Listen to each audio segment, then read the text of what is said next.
Hi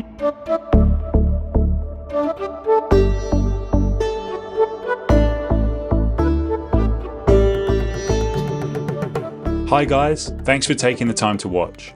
We're going to be taking you on an epic 4,000 kilometre journey through remote northern India, showing you all of the incredible views along the way, the challenges we faced with the terrain, animals, people, our bikes and even ourselves, as well as bringing you with us over the world's highest passes. If you like the sound of all that, then please help me out by subscribing. Our journey started off in the capital of India, New Delhi. Heading north into Leh, we then explored eastern Ladakh, stopping at Somariri, Hanley and Pangong. We then ventured up the Nubra Valley, back over the Kardangla to Leh, west to Kargil and then dropped south and through the Suru and Zanskar valleys. Our route then linked up with the Spiti Valley circuit. We rode around this and stopped at Rishikesh on the way back to New Delhi.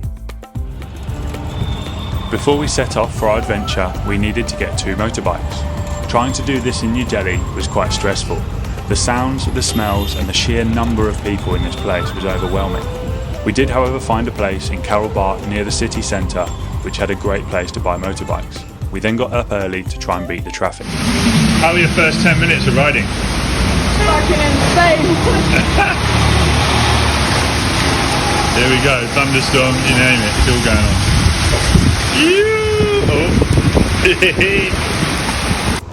The early start meant we avoided a lot of the traffic, however we did get soaking wet. Luckily the road soon dried up and we were on our way. We headed for the city of Chandigarh. The temperature was ridiculous. Luckily just past the city we started ascending and the temperature dropped. So did the power on Christine's bike. We couldn't get it started. Luckily this mechanic and his apprentices worked really hard on it, stripping my bike and Christine's trying to resolve the issue. Finally, 8 hours and a lot of chai tea later, we were back on the road. We did however need to get ourselves to a Royal Enfield dealer for some specific parts. In this part of the world, Royal Enfield showrooms seem to be quite commonplace, so it didn't take us long to find one and get the problems repaired. We got to enjoy some incredible mountain roads on the way there. Regardless of the weather, we were still smiling. With both of our bikes having a full check over from the Royal Enfield showroom, we then set off, heading for the Manali-Leh highway.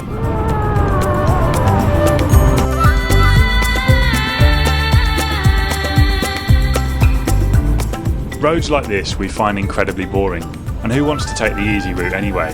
The mountains have so much more to offer. Skip the main road and let your motorbike take you on an adventure through the winding trails, hidden corners and breathtaking views. Stumbling across groups of people like this, celebrating life itself.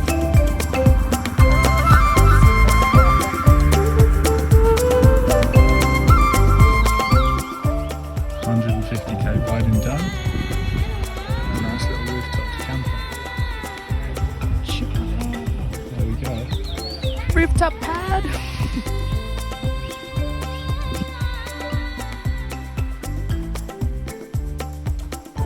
Just thought I'd let you know that it's not always sunshine and smiles, although it is raining and smiles. We cruised down from the mountain pass we had headed up the night before and found ourselves in the village of Manali, known for its stunning landscapes, snow-capped mountains and adventure activities like trekking, paragliding and skiing. We just enjoyed the food, watched some locals play and relaxed. We then got back on the bikes and started making our way up towards Leh. If you want any more information on our trip from New Delhi up to Manali, I'll include a link in the description and at the end of this video.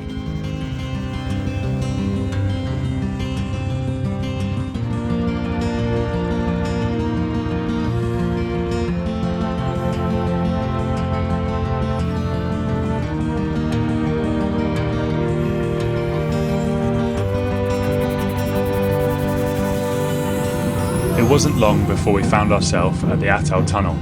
It's the world's longest highway tunnel above 10,000 feet, spanning 9 kilometres.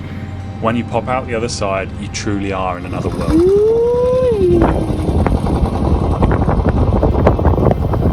That's more like it. The roads were quieter, the air was cleaner, and the views were stunning. Cruising along roads like this felt like something out of a wild dream. Before long, we arrived in Keelong.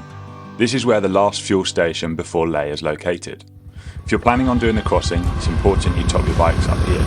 We took some extra jerry cans with us that you can see on the back of Christine's bike here. Although the distance from Keelong to Leh is only 370 kilometres and the bikes should be able to do over 400, we had them loaded with gear and we were going over challenging terrain, up and over passes like this, meaning that the bike isn't going to be as fuel efficient and we really didn't want to get caught out. Oh yeah, waiting for the traffic to go. We carried on down the Barachala Pass to the Tasrab, which is a glacial-fed river, carrying a significant volume of water and sediment, especially during the summer months when the glacier melts. Over time, the river eroded the rock beneath it, cutting a deep channel and forming the canyon you can see here.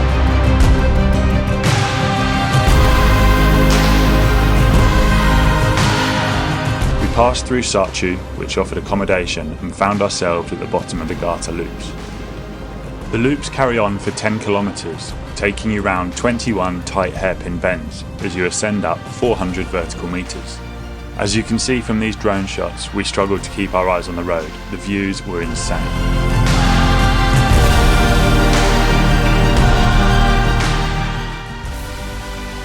Just after the Gata loops, the route takes you up and over the Nakila and the Lachungla Pass. The terrain around here is out of this world. It is a true pleasure to be riding through.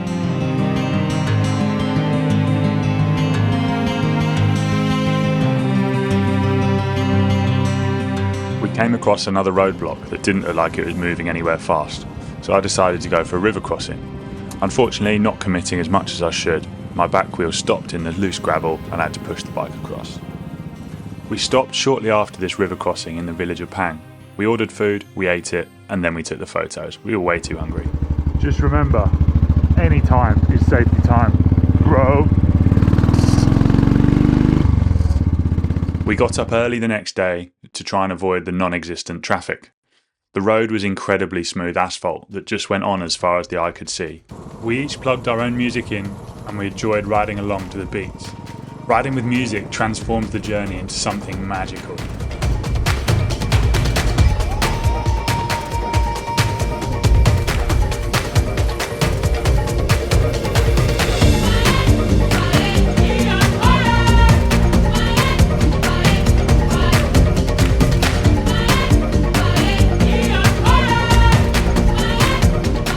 Christine reached the top of the Taglangla Pass way before I did. I think I'd been eating too much curry. The air was pretty thin and the wind was whipping through. It was cold, so we dropped over the other side only to be greeted with a roadblock from an avalanche. When the traffic finally started moving, we had to help a few people get going before we could.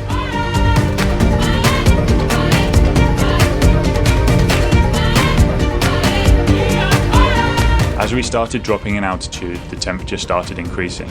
We looked down on incredible roads like this, knowing that our wheels would be rolling over that tarmac very soon.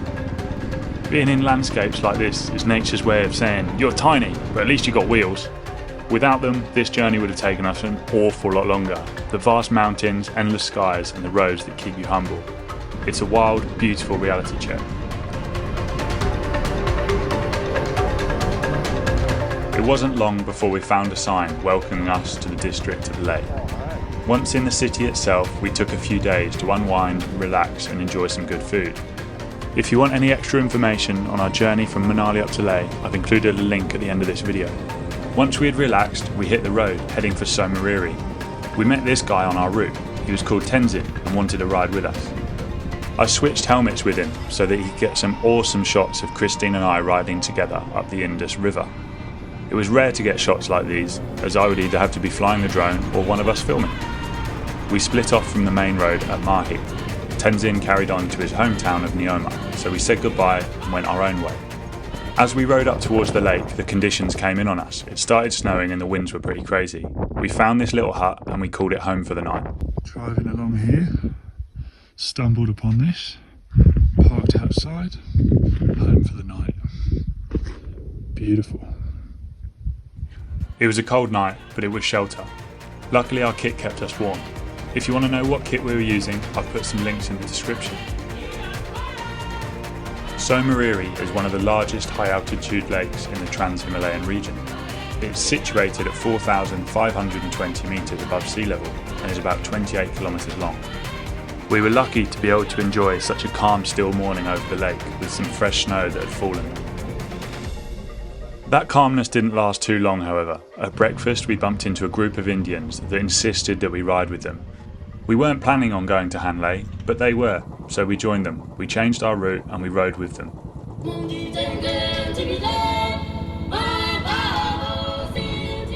Unfortunately, while riding with them, my bike was lacking power. Then out of nowhere, and I mean literally out of nowhere, the roads we were on were so deserted, a Royal Enfield repair van drove towards us. The Indians nor ourselves could believe our luck.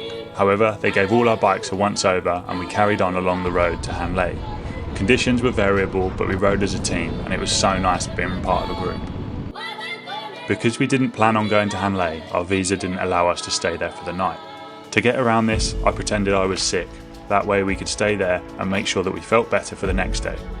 Unfortunately, the Indians were heading up La, and without the bit of paper that said that we could go up there, we weren't allowed. So we turned around and we headed towards Pangong. I have heard that these rules have now changed, but it's well worth checking it out before you get to Hanley and are disappointed.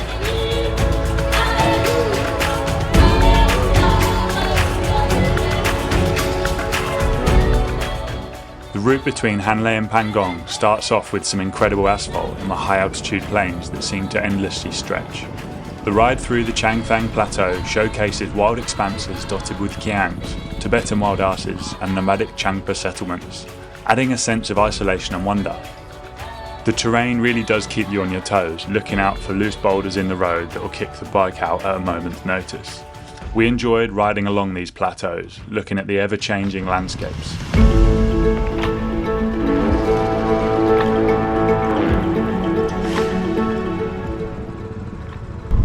Wagwan, we're in China!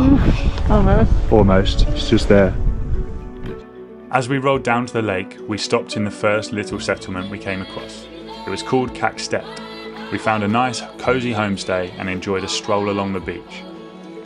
This end of the lake, as far east as you can go on the Indian side, was nice and quiet. The further west we went, towards Leh, which is where a lot of the tourists come from, the busier it got. So if you want a tranquil time at the lake, go east, stay east, and get away from people. We then made our way back down the valley, taking in the views as we went. Unfortunately, the weather wasn't on our side, so we stopped and rested in the village of Durbuk. From Durbuk, we headed north, connecting on to the Shyok River. It was a beautiful valley that we rode through. The roads were stunning and it was empty. It seemed very few people came here. As we dropped down into the valley, we imagined what it once was. Being part of the historic Silk Route connecting Central Asia with South Asia, traders and caravans passed through the valley carrying goods like silk, spices and precious stones. Due to the river being so dangerous to cross, it adopted the name the River of Death.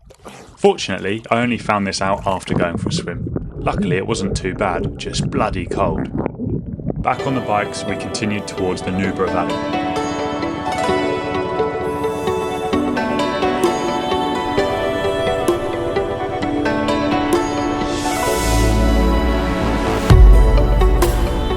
We had heard good things about the Nubra Valley, and it definitely didn't disappoint. Being less touristic, we headed up there. You definitely had to keep your eyes on the road, as the variable conditions underneath the tyres was inconsistent to say the least.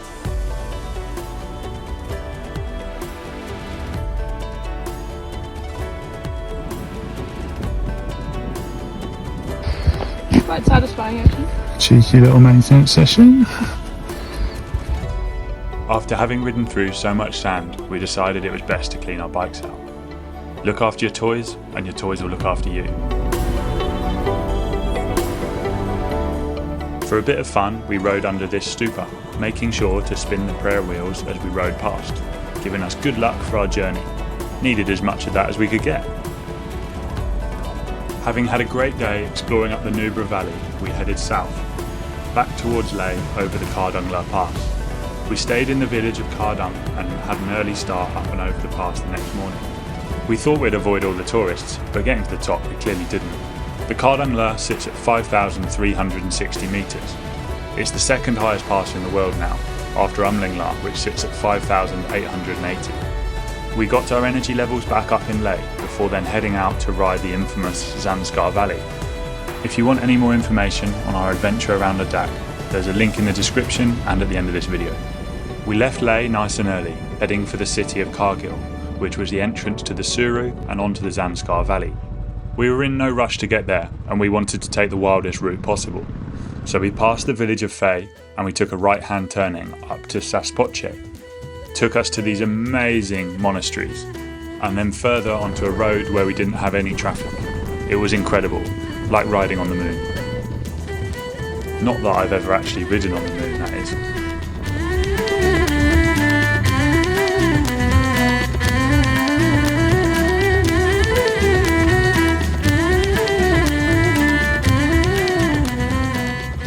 We stumbled across these flags and a walkway in the middle of nowhere. I insisted to Christine that we needed to walk up and find out whatever was at the top.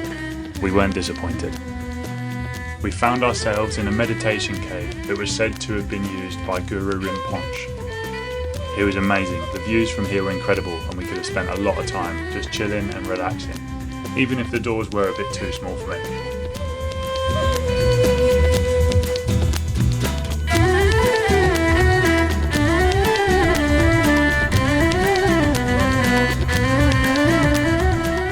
We stayed relaxing there for a short while before getting back on the bikes.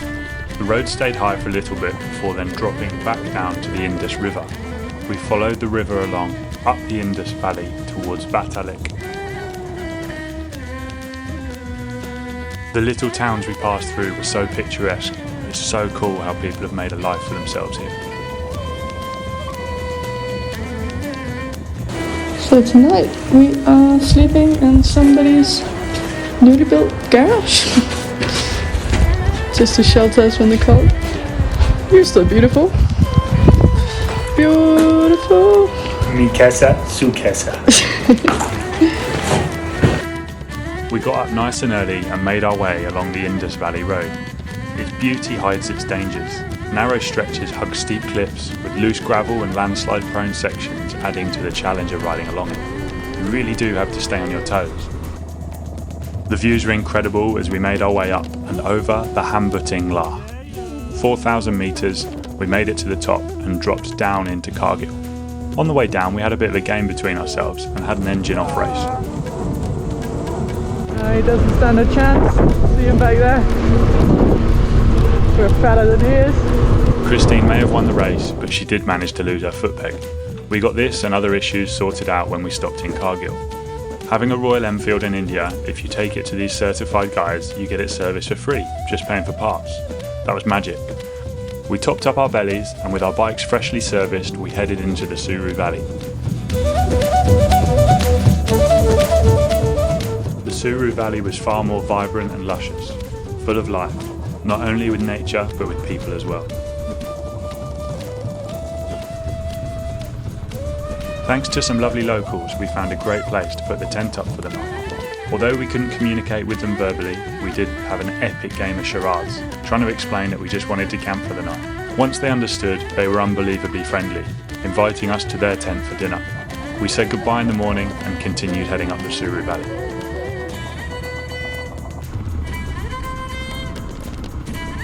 The weather was on our side and we could enjoy the landscape for what it was, with crisp blue skies. It wasn't long before we stopped for breakfast and we made another group of friends.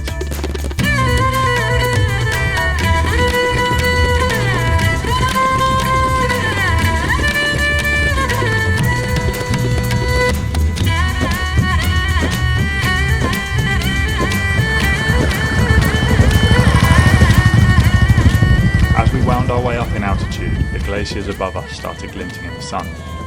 We thought that we were getting more and more remote, but then, out of nowhere, a Western rider appeared.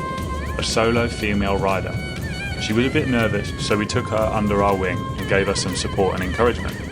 Unfortunately, it wasn't long before she toppled off the bike. Luckily, she was absolutely fine, just a dented ego and a few broken bits on the bike. We scooped her up and made our way to the top of the Penzila Pass, which marks the top of the Suru Valley and the start of the Zanskar Valley. And yes, I did act like a bit of a child riding through all of the meltwater. I did regret it the next day though. Meltwater crossings in the Zanskar Valley are quite a formidable challenge for motorbikes, especially as the day warms up as the glacial runoff swells the streams. Always a good idea to get out early and to avoid this. The rushing water is often icy and unpredictable, carrying rocks, silt and debris that can destabilise tyres. Slippery surfaces beneath the flow combined with uneven riverbeds make it difficult to maintain traction and balance. Motorbikes, particularly those with lower ground clearance, risk water entering the exhaust or engine, potentially stalling in the middle of the crossing. Riders must carefully navigate the current using lower gears to maintain steady power and control.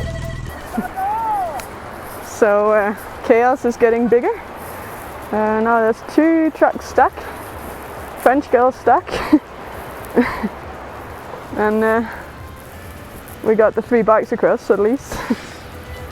Once we'd got ourselves across, we helped out a few of the locals that had managed to get their cars stuck when we got back on the road.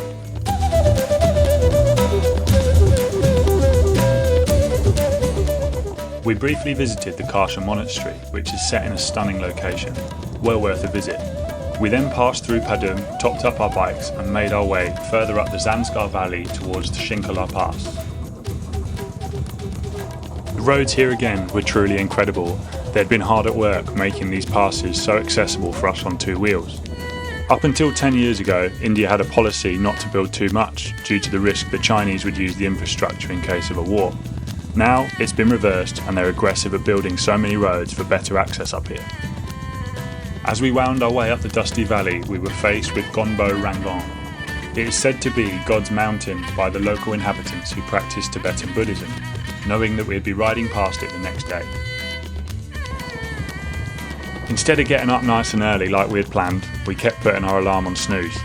By the time we managed to get up, the snow had melted a lot more than we had hoped, creating wet, muddy, rocky, slippy ascents for us to conquer.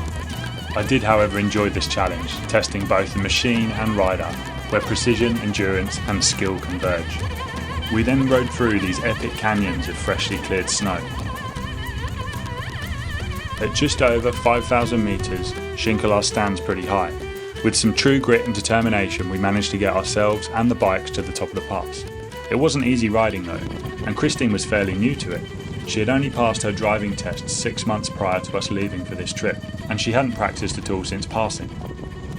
We descended down from the Shinkala Pass and found ourselves back on the Manali-Leh highway. We met up with a few fellow bikers that we knew were passing through the area and shared a nice lunch with them. They had a mechanic with them who sorted out a few issues with Christine's bike. Not with the tools I would have used, but hey, got the job done. We then made our way to the start of the Spiti Valley circuit.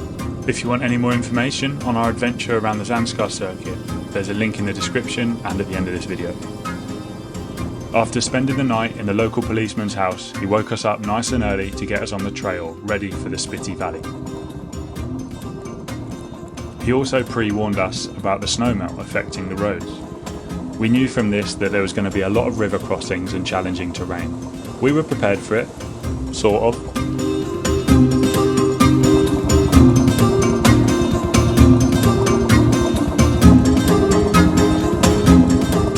I do truly enjoy having to think about where you're going, place your front wheel properly and make sure you come across no obstacles.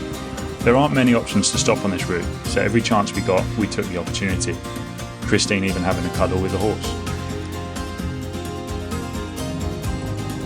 The first 80 kilometres of this circuit were incredibly challenging, with a lot of baby head-sized boulders and river crossings that we had to get through.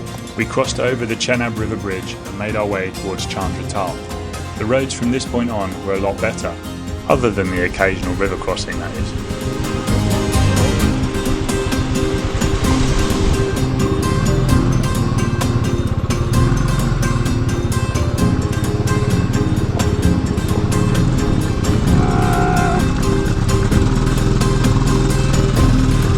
Arriving at the lake was beautiful, however, it was a 2-hour detour there and back, along the same road.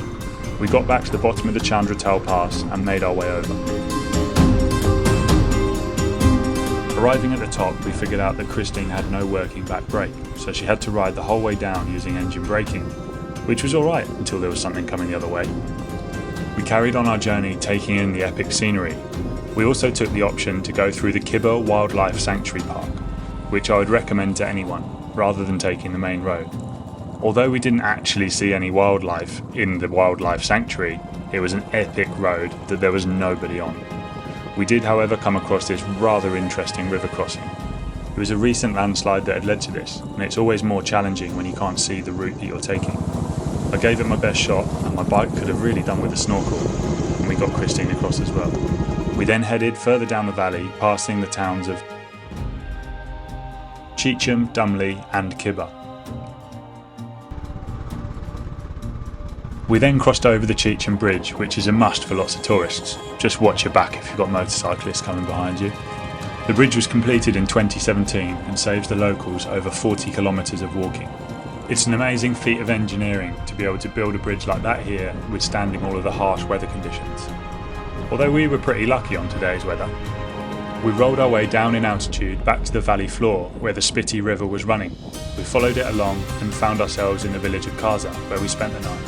There was a lot going on there, lots of food and restaurants. We needed to get Christine's back brake fixed and the bike serviced, which we did the following morning. As tourists, we also needed to make sure we had park permits on us, so we did that before leaving. On this route we passed the ancient Tabo monastery, which is well worth a visit if you're passing. Established in 996 AD, it is one of the oldest continuously functioning Buddhist monasteries in the world.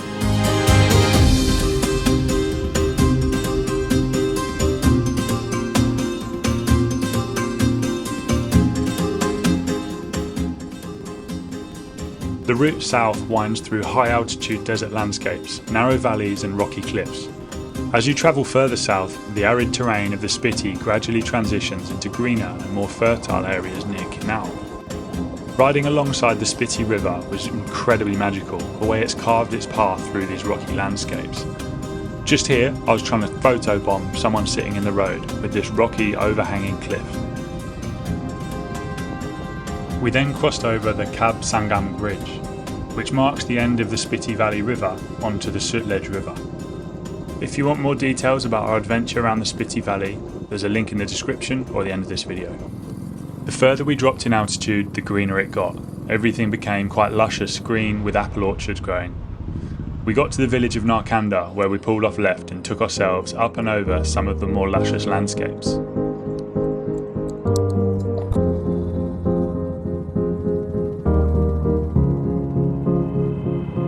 It was a real change of scenery, nice to see and way more humid, not that you can feel that through the camera.